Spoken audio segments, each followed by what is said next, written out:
Bonjour à tous, bienvenue, ici F5LGW Stéphane. Nous allons donc voir ensemble l'installation de la machine virtuelle sur une machine Windows. Sur la fiche que vous trouvez sur l'article que vous trouvez sur DMR francophone, il y a deux liens vers deux fichiers. La machine virtuelle et le fichier MD380 Tools Zip qui correspond à la version de MD380 Tools pour la machine virtuelle sous Windows et ce n'est pas une version pour Raspberry. Donc première chose à faire, installer VM Player que vous avez téléchargé et placé. Moi j'ai tout mis dans un seul répertoire, donc vous installez la machine virtuelle. Installation classique, on lance le fichier. Les demandes d'autorisation et ça s'installe. Voilà, rien de plus simple, installation de VM Workstation Player 12. Vous installez par défaut, vous répondez à toutes les questions, vous acceptez à chaque fois, vous faites Next. Vous ne mettez pas le Enhanced Keyboard Driver, ça ne sert à rien pour l'utilisation qu'on fait. Vous mettez Next et vous cochez Check for Product Update on Startup, c'est-à-dire que ça vérifiera s'il y a des mises à jour à faire, et l'autre vous pouvez le laisser, c'est pour envoyer des données anonymes sur l'utilisation de la machine, c'est vous qui voyez. C'est juste l'envoi de données anonymes pour aider à améliorer le programme. Voilà. Moi, je mets une icône sur le bureau, un menu dans le menu démarrer, en bas, ici. Voilà. Si vous cochez la deuxième icône, vous aurez le menu démarrer. Et vous installez. Voilà. Ah, rien de plus simple, c'est une installation classique d'un logiciel. Ça s'installe sur mon fichier. En fonction des ordinateurs, de la puissance, de la mémoire, ça peut mettre plus ou moins de temps. Alors, il me dit que je ne peux pas modifier mon bureau. Je fais ignore. Ça c'est, vous faites OK. C'est juste que là, c'est l'accès à mon bureau qui est protégé parce que j'ai pas les droits 100% utilisateur, ça n'empêche rien la fonctionnalité, les fonctionnalités et l'utilisation du logiciel. Ça installe, ça m'a créé l'icône, vous la voyez là.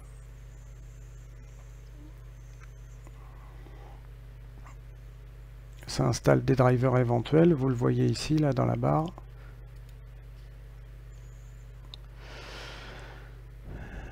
Ça continue l'installation, vous voyez, ça prend 2 à 3 minutes. Voilà. Hop, c'est bientôt fini. Ça ne devrait pas tarder. Voilà, et on clique à la fin sur Finish. J'ai donc installé ma machine virtuelle.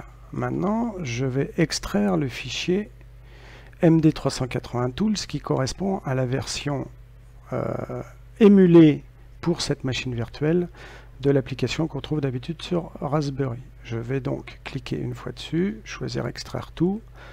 Je choisis un répertoire. Moi, je ne m'embête pas. Je mets ça sur le réseau C. Je sélectionne un dossier qu'on va appeler MD380 Tools et je fais extraire. Et ça m'extrait la machine virtuelle spécialement faite pour ce logiciel. C'est un gros fichier de 1 giga. Ça peut prendre du temps. Enfin non, ça fait 3 gigas en tout, la machine virtuelle. Donc moi, ça va prendre 2 minutes et 30 secondes. Voilà. On va attendre les 2 minutes et 30 secondes. Ah, ça a déjà baissé. Mon transfert disque va plus vite que ce que je pensais. Donc je vous rappelle, installation de la machine virtuelle avec le fichier que vous trouvez sur la page de l'article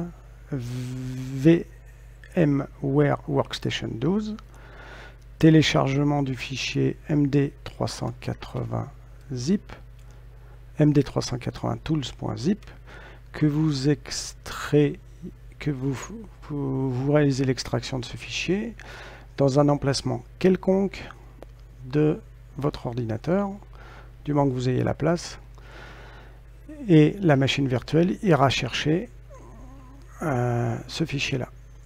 Après, vous allez voir, c'est très simple. Bon, c'est bientôt fini. Voilà. Ça, c'est la partie d'installation. Il n'y a rien de compliqué. Tout le monde sait télécharger un fichier, le mettre à un endroit, se souvenir de l'endroit où on le met, lancer l'installation de la machine virtuelle, extraire le fichier MD380 tools.zip. Voilà, la partie installation est terminée.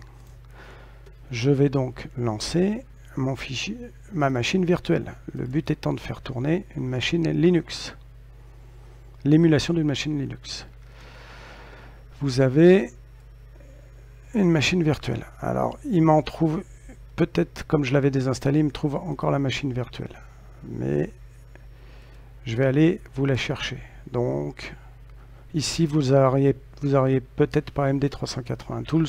Moi, comme je l'ai désinstallé avant de vous refaire une installation, peut-être que j'ai encore un fichier ini qui n'avait pas été supprimé.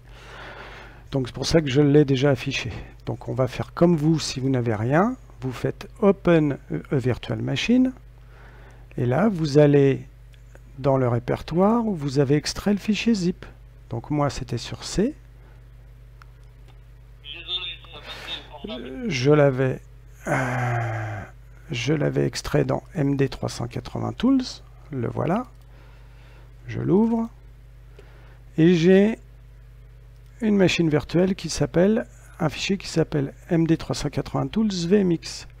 De toute façon, il y en a d'autres, regardez si je fais afficher All Files, mais vous mettez que les All Supported Files, c'est-à-dire par défaut, les machines virtuelles. On clique une fois dessus, on fait ouvrir. Là voilà. Et là, qu'est-ce qu'il y a à faire? Play, machine virtuelle. Alors, soit vous cliquez 2 fois dessus, soit vous faites play ici, soit vous faites play en haut. Comme sur un lecteur de magnétoscope ou autre. Play, machine virtuelle. Là, il vous demande, est-ce que vous l'avez copié ou est-ce que vous l'avez déplacé? I moved it ou I copied it? Vous répondez I copied it. Je l'ai copié. Ça lance la machine virtuelle. Alors, vous voyez des fenêtres qui correspondent au périphérique de l'ordinateur que vous avez, qui se connecte sur la machine virtuelle. Alors, je vais vous expliquer au fur et à mesure. Donc là, c'est ma caméra. Là, c'est le casque par lequel je vous parle. Et ça, c'est un lecteur de carte USB que j'ai. Donc, automatiquement, il les connecte à la machine virtuelle. Vous répondez oui. Vous répondez OK. Alors là, il me dit que j'ai une mise à jour. Donc, qu'est-ce que je fais? Eh bien, je réponds. Vous le voyez dans cette fenêtre-là. Download and install. Eh ben, il veut installer une mise à jour. Vous lui répondez oui. Il fait une mise à jour. Quand on vous demande installation de mise à jour, vous répondez oui. En même temps, je fais OK à chaque fenêtre. La précédente fenêtre que j'ai fermée, alors ça c'est l'autorisation de mon ordinateur puisque c'est un fichier qui demande à être exécuté en administrateur. C'est la sécurité Windows, vous répondez oui. Donc là, il a fait une mise à jour. Ben, qu'est-ce qu'on fait? Et bien là, on fait Exit, Power Off. On relance la machine virtuelle. Il a fait une mise à jour. Je la relance. Rien de plus simple. Ça ne se passe que la première fois. Je reviens à MD380 Tools, je fais Play Virtual Machine. Donc, il a fait la mise à jour. Il me dit que des paramètres, des équipements USB sont connectés à la machine virtuelle et plus à l'ordinateur. Je réponds OK. Vous le voyez sur l'écran, il est en train de lancer la machine virtuelle. Voilà, vous vous retrouvez sur une fenêtre terminale. Linux. Vous voyez cette petite main, ça c'est ma souris. La souris dans la machine virtuelle. C'est-à-dire que là, actuellement, j'ai le contrôle de ma souris. Je n'ai pas la main sur la machine virtuelle. Si je tape sur mon clavier, rien ne s'affiche. C'est pour vous expliquer ce que c'est que la main. C'est ma souris. Ici, vous avez, après les 3 petites flèches que vous pouvez fermer, les 2 petites flèches vous pouvez ouvrir, vous avez tous les périphériques connectés virtuellement ou connectés à la machine que la machine virtuelle a trouvé. Donc, un disque dur virtuel de 20 Go, un adaptateur réseau, une imprimante, j'en ai pas, un haut-parleur, une carte son, il en a trouvé une. Ma caméra USB, je ne l'ai pas connectée. Ça, c'est mon casque que j'utilise actuellement pour enregistrer la vidéo. Ça, c'est le périphérique de stockage USB qui est connecté à l'ordinateur. Pourquoi c'est grisé? Parce que je ne les ai pas connectés à la machine virtuelle. Je vous expliquerai tout à l'heure l'apparition d'une autre icône qui correspondra à votre MD380.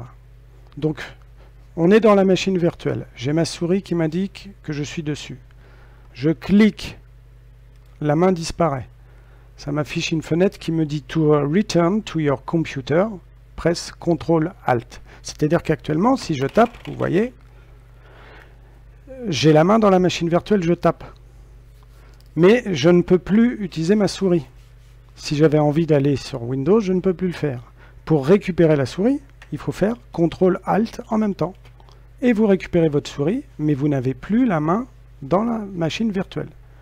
Voilà, pour reprendre la main dans la machine virtuelle, dans la fenêtre terminale, on reclique avec l'icône souris qui est une main dans la machine virtuelle, sur la machine, sur la fenêtre noire. Voilà, j'efface les caractères parasites que j'ai tapés, et là je me connecte, comme sur une fenêtre terminale Linux. Dans la fiche, je vous ai expliqué, il faut taper root comme racine, R-O-O-T. Le mot de passe, c'est MD380 Tools. Mais comme je l'ai précisé, nous sommes en clavier QWERTY. Donc le M, ce n'est pas le M français. Le M sur un clavier QWERTY, c'est la virgule que vous avez à côté de la touche N. Donc vous tapez virgule, ça ne s'affiche pas à l'écran, mais vous tapez virgule, donc ça fait mon M, mon D. Pour ne pas avoir de souci avec les chiffres, vous tapez avec le pavé numérique en ayant appuyé sur Vernum avant, 380, voilà, Tools, T-O-O-L-S, et après, Entrée ou Return. Et voilà, ça fonctionne. Si jamais ça marque wrong mot de passe, eh ben, c'est que vous n'avez pas tapé MD380 Tools avec un clavier QWERTY. Donc je vous rappelle, avec notre clavier AZERTY, il faut taper virgule, D, T, O, O, L, S, et le 380, vous le tapez avec le pavé numérique, car en clavier QWERTY, les chiffres ne sont pas en majuscules, mais sont en minuscules. Donc pour ne pas avoir de problème, virgule, D, 380 avec le pavé numérique verrouillé, donc vous avez le petit 1 qui est affiché sur votre clavier, T, O, O, L, S, ça ne change pas. La machine virtuelle vous demande votre nom. Vous tapez ce que vous voulez. Si vous voulez taper n'importe quoi, vous tapez n'importe quoi. Moi, j'ai mis mon prénom en anglais, Steve, Stéphane. Votre indicatif, F5, LG, W. C'est un clavier AZERTY, enfin, que j'ai. Là, c'est un clavier QWERTY. Donc, le W, c'est un Z. Donc, le W, il est à la place du Z. Voilà. Et je me retrouve sur la fenêtre terminale de mon Raspberry Pi, normalement. Avec l'application MD380 Tools qui tourne sous la machine virtuelle. Donc là, on pourrait commencer à mettre à jour notre machine virtuelle, à télécharger automatiquement le firmware MD380 Tools et injecter le firmware et la base de données des contacts dans la radio. Mais pour éviter tout problème après de mot de passe, je vous conseille de faire tout de suite, avant n'importe quoi d'autre, l'option numéro 19. Changez votre mot de passe route. Comme ça, plus d'histoires de M, Z, Q, W qui ne sont pas au même endroit sur un clavier QWERTY. Donc je tape 19 avec mon pavé numérique. Il me demande, voulez-vous changer votre mot de passe route? Je dis oui, yes. Il me demande un nouveau mot de passe. Et bien qu'est-ce que je fais? Comme j'ai pas envie d'avoir de soucis, moi, j'utilise des chiffres. Mon clavier est bien verrouillé, Vernum est allumé et je tape 4 chiffres. Une fois, je valide par entrée, 2 fois, et voilà. J'ai mon mot de passe qui est changé, donc la prochaine fois que je me connecterai, j'aurai qu'à taper mes 4 chiffres. Et voilà. Donc maintenant, il suffit de faire dans l'ordre, comme je vous l'ai expliqué dans la fiche. 1, 2, 3, 4 à faire, tout de suite. Et à chaque fois que vous utiliserez la machine virtuelle, je vous conseille de faire 1, 2, 3, 4. Ça met à jour, comme ça, pas de souci. 1, c'est pour mettre à jour les fichiers sources de la machine virtuelle. Je tape 1, il me demande confirmation. Oui. Ça se connecte au serveur, ça regarde s'il y a eu des mises à jour de la machine virtuelle. S'il y en a, ça les télécharge. C'est pas plus bête que ça. Donc ça dépend de votre rapidité d'ordinateur et ça dépend de votre rapidité de connexion Internet. Ça peut aller jusqu'à, je crois, 4 mégasecondes, la carte réseau. Voilà, j'ai fait l'option 1. Option 2, pareil. 2, je réponds oui. Mise à jour des programmes. Maintenant, les fichiers sources ont été pris. Là, c'est les programmes Linux. Donc c'est pareil, ça se connecte, ça télécharge les packages et ça met à jour automatiquement. Voilà. Et vous voyez dans la fenêtre terminale le mise à jour au fur et à mesure. Ça télécharge sur le serveur Debian GC qui correspond à la version de machine virtuelle qu'on utilise et ça met à jour. Voilà. Là aussi, je vous conseille de le faire. Alors, à chaque fois que vous voulez injecter un nouveau firmware ou toutes les semaines. Donc, une fois que ça a téléchargé, ça vérifie quelles sont les différences qu'il y a entre les versions installées actuellement et ce que j'ai téléchargé. Et s'il y a des modifications qui ont été faites, ça les installe. Alors, Reading Change Done. Il m'a dit que ça a été fait. Et je fais quitte. Voilà.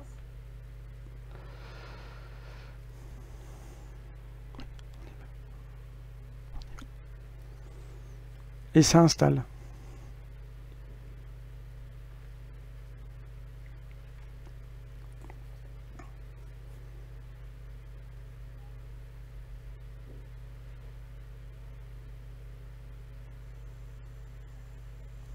Pareil, tout à l'heure, là, il m'a demandé de quitter parce que c'était juste un fichier texte qui indiquait aux utilisateurs les modifications qui ont été faites.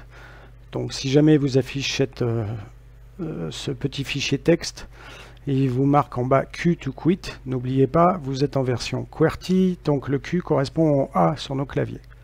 Je l'ai fait, ça a quitté le fichier texte. Et ça télécharge, et maintenant ça met à jour les librairies en fonction de ce qui a été téléchargé. Donc ça met plus de temps à la première installation, ce qu'on est en train de faire.